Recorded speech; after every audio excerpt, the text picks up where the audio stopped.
Part 1. The sun begins its gentle descent behind the 7 hills of Rome, casting long shadows across the marble columns of the imperial city. In a quiet villa nestled among cypress trees and flowering oleander, Lucius Annaeus Seneca settles into his favorite chair near the window overlooking his garden. The evening light filters through the delicate leaves of his favorite olive tree, creating patterns of gold and amber that dance softly across the worn leather of his writing desk.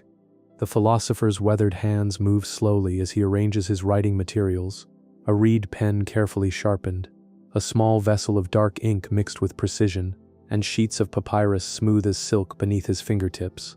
There is no hurry in these movements, no urgency that so often grips the hearts of those who live always looking toward tomorrow.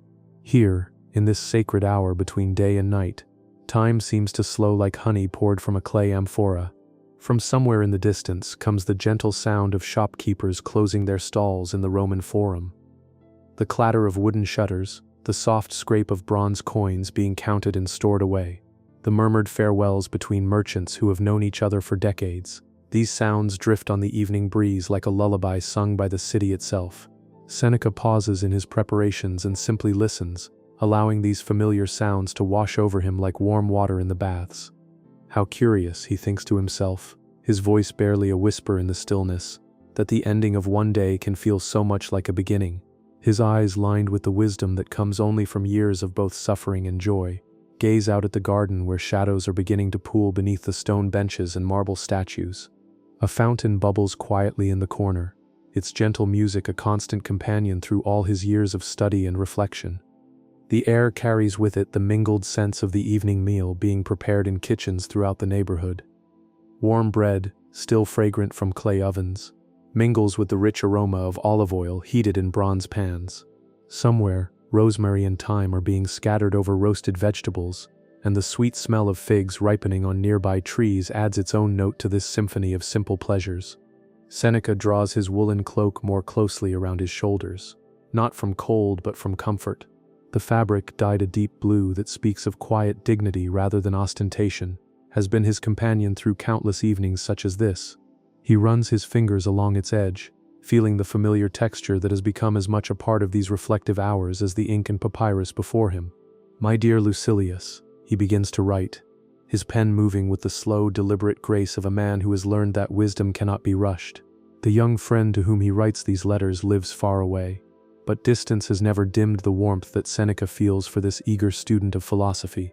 As evening falls once again over our eternal city, I find myself thinking not of the troubles that filled my mind at dawn, but of the curious way that darkness brings its own form of clarity. He pauses, allowing the words to settle on the papyrus like seeds in well-prepared soil. Through his window, the first torch is being lit in the colonnade that runs along the street below. The flame flickers against the growing dusk, casting a warm circle of light that seems to push back not just the darkness, but somehow the weight of the world as well. "You wrote to me of your anxieties," Seneca continues, his voice now soft enough that even the fountain seems to lean in to listen. "You spoke of lying awake at night, your mind racing with thoughts of what might happen tomorrow, next month, next year. My young friend, how well I understand this restlessness of the spirit. It is as if we carry within us a caged bird that beats its wings against our ribs, desperate to fly toward futures that exist only in our imagination." A gentle breeze stirs the curtains at his window, bringing with it the sound of children playing in a nearby courtyard. Their laughter, clear and uncomplicated, rises and falls like music. Seneca sets down his pen for a moment and allows this sound to fill his awareness completely. How long has it been, he wonders, since his own laughter held such freedom from the weight of tomorrow's concerns? But tonight, he writes, as I sit here with the day's duties behind me and tomorrow's challenges still safely distant, I am reminded of a truth that always seems to slip away in the harsh light of midday. The present moment, this very breath, this very heartbeat, is the only place where peace can ever be found. All our anxiety lives in times that do not yet exist. All our regrets inhabit moments that have already passed into memory. The philosopher rises from his chair, his movements unhurried and mindful. His feet, bare against the cool marble floor, carry him to the window where he can see more clearly the transformation taking place in the world outside. The sky has deepened from gold to the soft purple of ripe plums, and the first stars are beginning to appear like tiny lamps lit by the gods themselves. In the street below, a group of citizens walks slowly homeward, their togas glowing pale in the torchlight. Their voices, though indistinct, carry the comfortable cadence of people who are in no hurry to reach their destinations. One pauses to examine the offerings at a wine seller's stall, taking time to smell the different amphoras before making his selection. Another stops to speak with a neighbor, and their conversation, though Seneca cannot make out the words, has the easy rhythm of old friendship. Look how naturally they move, Seneca thinks, without the rigid urgency that so often possesses us when our minds are elsewhere. He makes a mental note to include this observation in his letter, for he has learned that wisdom often comes disguised as the most ordinary moments. Returning to his desk, he dips his pen once more in the dark ink. "I have been watching the people in the street below," he writes, "and I am struck by something beautiful in their unhurried pace. They are not racing toward tomorrow or fleeing from yesterday. They are simply walking home, present to each step, each breath, each word shared with a companion. In this they have achieved something that all our philosophy sometimes struggles to teach, the art of being where they are." A servant appears quietly in the doorway, bearing a small oil lamp and a cup of warm wine mixed with honey. The flame of the lamp flickers gently, casting dancing shadows on the walls that seem to tell stories of their own. The servant, an elderly man who has been part of Seneca's household for many years, moves with the same unhurried grace that characterizes this entire evening. There are no rushed words, no urgent messages, only the quiet offering of light and warmth. "Thank you, Marcus," Seneca says softly, and the genuine gratitude in his voice transforms this simple exchange into something approaching the sacred. The servant nods and withdraws, leaving behind the comforting presence of the lamp and the sweet aroma of honeyed wine.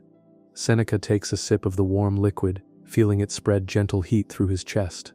How many evenings has he ended this way, he wonders, with lamplight, warm wine, and the quiet companionship of his own thoughts? Thousands, perhaps, and yet each one has been different. Each one has carried its own small gifts of insight and peace. "The Stoics teach us," he continues writing, "that we cannot control what happens to us, but we can always choose how we respond. Tonight, as anxiety whispers its familiar concerns about tomorrow's uncertainties, I choose instead to notice the perfection of this moment. The lamp burns steadily, the wine warms my throat, the fountain sings its eternal song. These are not small things, my dear Lucilius, they are everything. The sound of distant laughter drifts through the window, perhaps from a tavern where friends gather to share the day's stories, or from a family courtyard where children are being tucked into bed. The laughter is neither loud nor intrusive, it simply adds another layer to the evening's gentle tapestry of sound." Seneca pauses in his writing to listen, allowing the joy of others to fill his own heart without envy or longing. "I am reminded," he writes, "of something I learned many years ago from an old gardener who tended the olive groves outside the city. He told me that trees do not worry about next season's harvest while this season's fruit is still ripening on their branches. They pour all their energy into what is happening now, the slow transformation of flower into fruit, the patient drawing of nutrients from soil and sunlight. Perhaps this is why they live for centuries while we, with all our anxious planning, exhaust ourselves in mere decades." The lamp flame flickers slightly as a breeze moves through the room, but it does not go out. Instead, it dances more beautifully, casting shifting patterns of light and shadow across the papyrus. Seneca watches this small display with the attention that others might reserve for the grandest theatrical performances. Here, in the dance of flame and air, is all the drama and beauty the world has to offer, if only we have eyes to see it. "When anxiety comes to visit," he continues, "as it surely will, we need not fight it like an enemy at the gates. Instead, we can observe it with curiosity, the way we might watch clouds gathering on the horizon. We can notice where we feel it in our bodies, perhaps as tightness in the chest or restlessness in the limbs. We can acknowledge its presence without being overwhelmed by its message. For anxiety at its root is simply love wearing the mask of fear. It is the heart's clumsy attempt to protect us from loss, disappointment, change." Part 2. The deepening night and inner stillness. As the evening deepens into true night, the character of the sounds outside begins to change. The busy clatter of commerce gives way to something more intimate and peaceful. From nearby houses comes the soft murmur of families sharing their evening meal, the gentle chatter of conversation seasoned with laughter and punctuated by comfortable silences.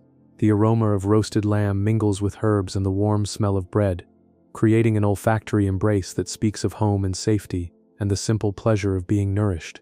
Seneca sets down his pen and moves to light additional oil lamps around his study. Each flame springs to life with a soft whoosh, pushing back the darkness not aggressively, but with the patient persistence of light itself.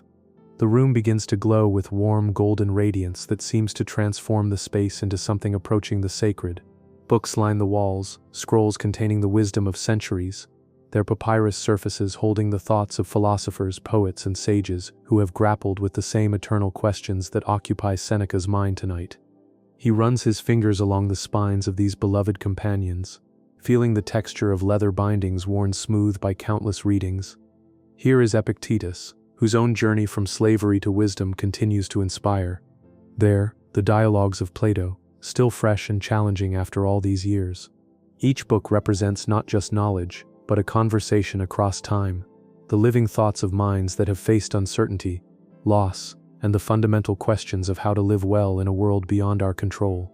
The greatest teachers, Seneca thinks to himself, are not those who provide easy answers, but those who help us ask better questions. He selects a worn scroll, his personal copy of Epictetus, and returns to his chair. But rather than unrolling it immediately, he simply holds it in his lap, drawing comfort from its familiar weight and the memories of countless evenings when its wisdom has served as a lantern in the darkness of doubt. Through the window he can see that torches have been lit in the gardens of neighboring villas. The flames create pools of warm light that seem to float in the darkness like fallen stars. A night bird calls from somewhere among the olive trees, a sound so pure and solitary that it seems to carry all the beauty and loneliness of the world in its brief song.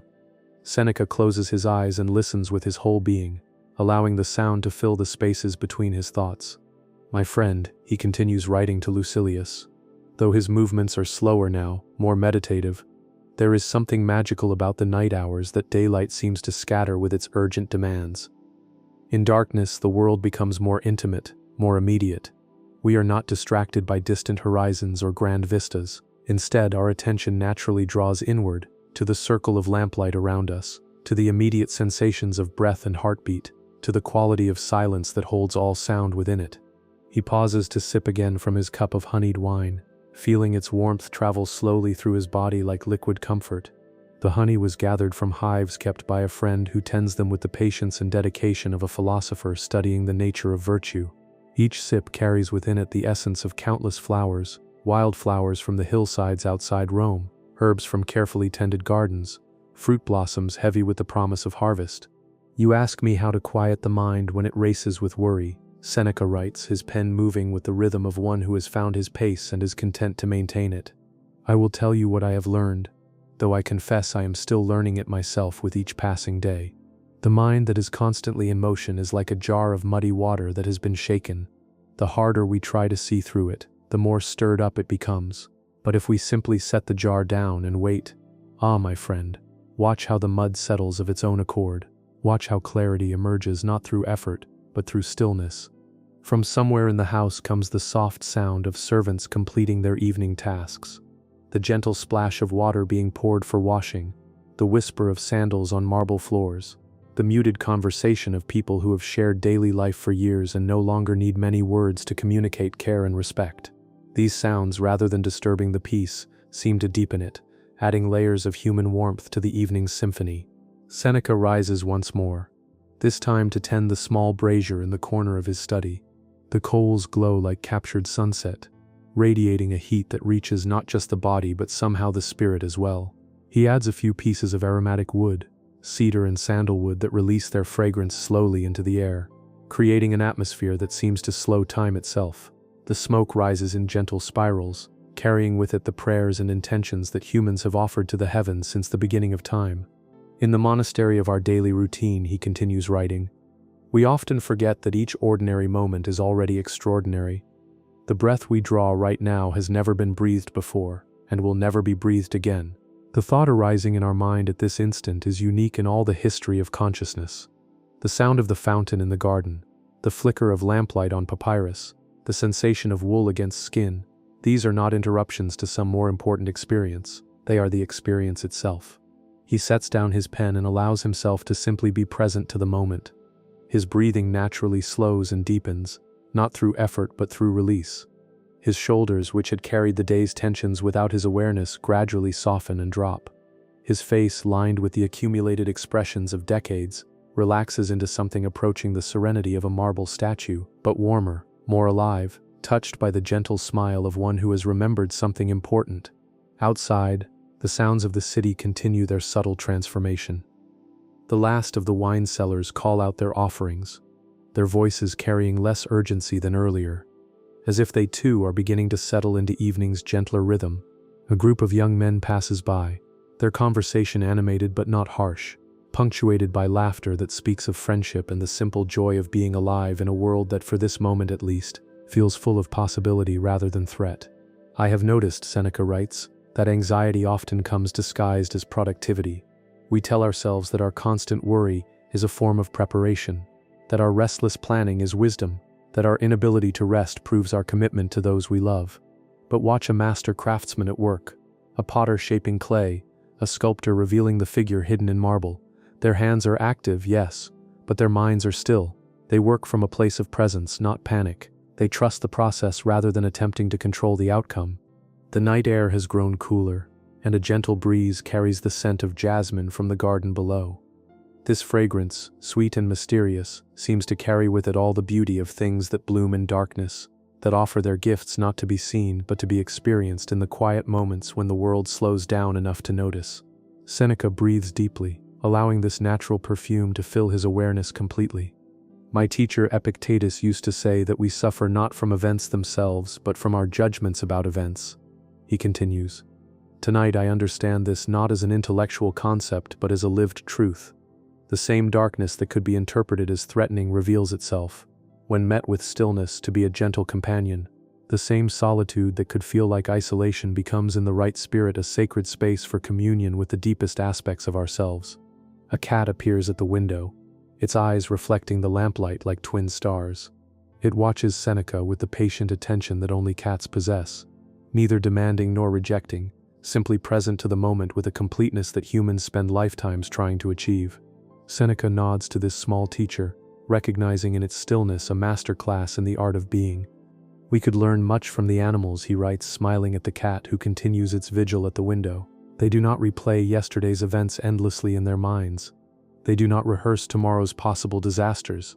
They are here now, alert to danger when it actually appears, but otherwise content to rest in the present moment like a bird settled on a safe branch." The cat, as if understanding that its lesson has been received, stretches with the fluid grace that speaks of a body completely at home in itself, and disappears into the night. But its brief presence has left something behind, a reminder that peace is not a destination to be reached but a natural state to be remembered. "When I was younger," Seneca continues, "I believed that wisdom would eventually eliminate anxiety from my life. I imagined that enough study, enough practice, enough virtue would create a permanent state of unshakable calm. But I have learned something more beautiful and more human. Anxiety, like all emotions, is part of the weather of the soul. Sometimes it rains, sometimes the sun shines. The wise person does not try to control the weather. Instead, they learn to find shelter when needed, to appreciate the beauty in each season, and to remember that all weather passes." Part 3. The quiet hours of acceptance. The night has settled fully over Rome now, wrapping the city in a blanket of darkness punctuated by the warm glow of torches and oil lamps.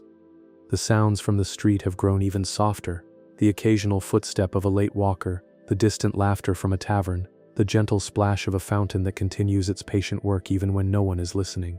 It is in these deep hours that the most profound peace becomes possible, when the day's demands have finally released their hold and the soul can remember its own natural stillness. Seneca has been writing for some time now, but there is no sense of hurry or completion pressing upon him. Each word emerges from a place of genuine reflection, rather than obligation, like water bubbling up from a deep spring.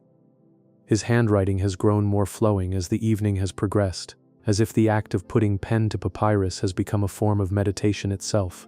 "The hour grows late, dear Lucilius," he writes, "but I find myself reluctant to end this letter, not because I have more urgent wisdom to impart, but because these quiet moments of connection, even across the miles that separate us, have become a form of prayer. In sharing these thoughts with you, I am reminded that we are never truly alone in our struggles with uncertainty and fear. A moth has discovered the lamplight and dances around the flame with what might be joy or might be compulsion.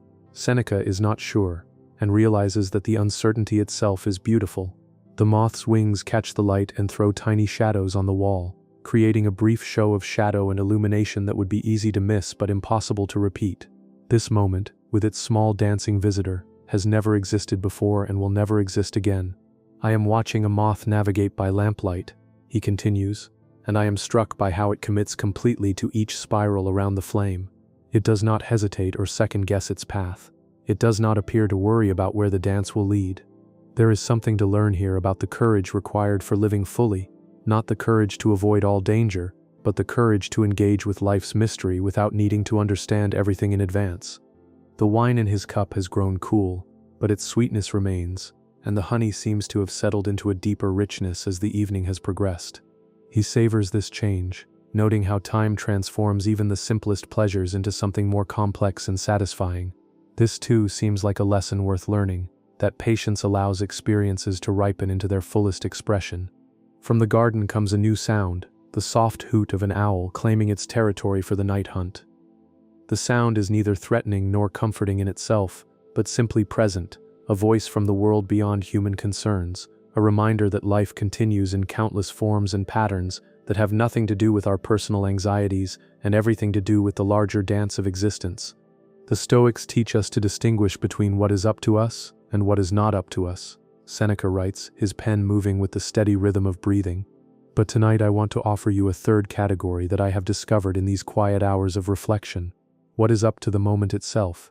There are things that emerge from the mysterious collaboration between our intentions and life's unfolding that cannot be controlled by either our will or external circumstances alone. The perfect word that comes just when needed. The unexpected moment of beauty that stops us in our tracks. The feeling of peace that descends like evening mist, not because we have earned it, but because we have finally stopped running from it. He pauses in his writing to add another small piece of aromatic wood to the brazier. The flames dance higher for a moment, casting shifting patterns of light that seem to bring the room's shadows to life. Books on the shelves appear to lean in closer, as if eager to participate in this nighttime contemplation. The marble bust of an ancient philosopher in the corner seems to nod with approval, its stone features made somehow more human by the flickering illumination. "My young friend," he continues, "I want you to know that the anxiety you feel is not a flaw in your character or a sign that you lack wisdom. It is simply evidence that you care deeply about your life and the lives of those around you. The heart that never worries is not necessarily the wisest heart, it may simply be the most disconnected. Your concerns arise from love, from the recognition that life is precious and fragile and worthy of protection." A gentle rain begins to fall outside, so light that it is more felt than heard. A subtle change in the quality of the air, a soft whisper against the leaves of the olive tree, a delicate percussion on the roof tiles above. This rain does not come with the violence of a storm, but with the tenderness of a blessing, as if the sky itself is settling into rest and offering its own form of evening prayer. "Listen," Seneca writes, setting down his pen for a moment to attend fully to this new presence.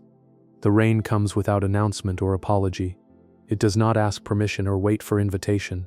It simply arrives when the conditions are right, offers its gift of moisture to the earth, and will pass when its time is complete.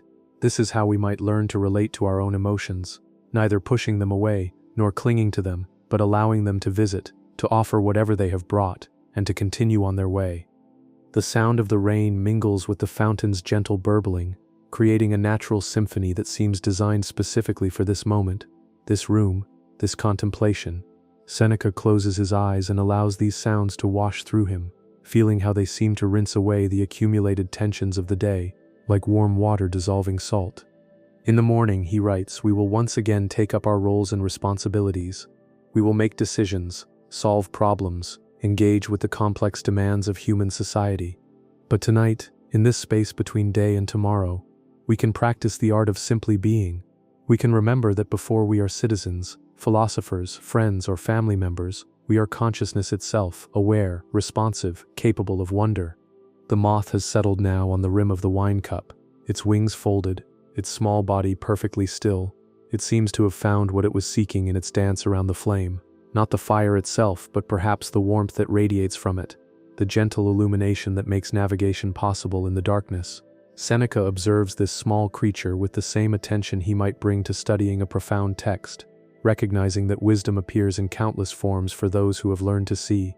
I have been thinking about the nature of time, he continues, and how differently it moves depending on the quality of our attention. When we are anxious, minutes feel like hours, and hours feel like days.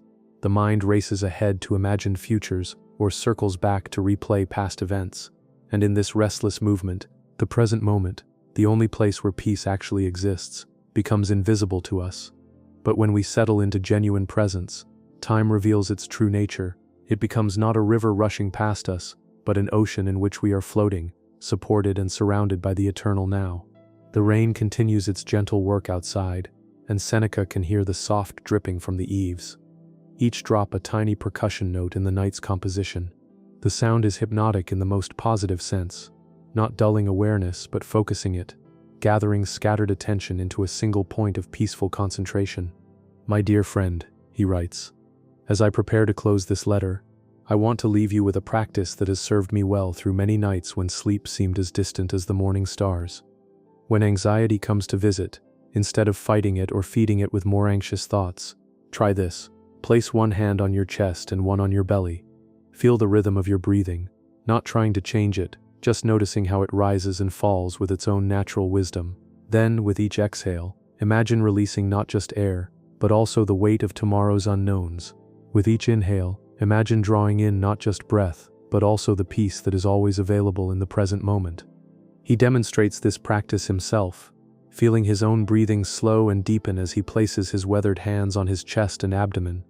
The simple act of paying attention to the body's most fundamental rhythm seems to anchor his awareness in something deeper than thought, older than worry, more reliable than any external circumstance.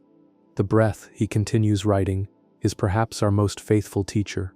It demonstrates, moment by moment, the principle of letting go. We cannot hold our breath indefinitely, no matter how precious or perfect a particular inhalation might seem. We must release it, trust that another will follow, and in this constant practice of releasing and receiving, we learn the fundamental rhythm of existence itself. The oil in the lamps has burned lower, and the flames now dance closer to their wicks, creating an even more intimate quality of light. The room seems to have grown smaller and more womb-like as the night has progressed, as if the darkness outside is gently embracing this small space of warmth and reflection, holding it safe from the vast uncertainties of the world. As this evening draws toward its close, Seneca writes, I am filled not with the satisfaction of having solved life's great puzzles, but with gratitude for having spent these hours in contemplation of them. The questions that troubled us at sunset remain questions, but they no longer seem like enemies to be defeated. Instead, they have revealed themselves as companions on the journey, present to keep us awake and engaged with the mystery of being alive. He rolls up the completed sections of his letter carefully, handling the papyrus with the reverence due to thoughts that have been born from genuine reflection, rather than mere intellectual exercise. Tomorrow, these words will begin their journey to his distant friend, carrying with them not just ideas but also something of this evening's peace, the quality of attention that gave them birth, the stillness from which they emerged like flowers blooming in darkness. And so, dear Lucilius, I bid you good night across the miles that separate us, knowing that when you read these words you will be entering your own evening hour, your own opportunity to practice the gentle art of letting go. May you find, as I have found tonight, that anxiety loses its power when met with patient presence, that worry dissolves when we remember our deep connection to the eternal now, and that peace is not something we must achieve but something we must simply stop disturbing. The last lamp flickers and settles into a steady flame as Seneca sets aside his writing materials and prepares for sleep. Outside, Rome sleeps under its blanket of stars, and tomorrow will bring its own challenges and opportunities. But for now, in this perfect moment of completion, all is exactly as it should be.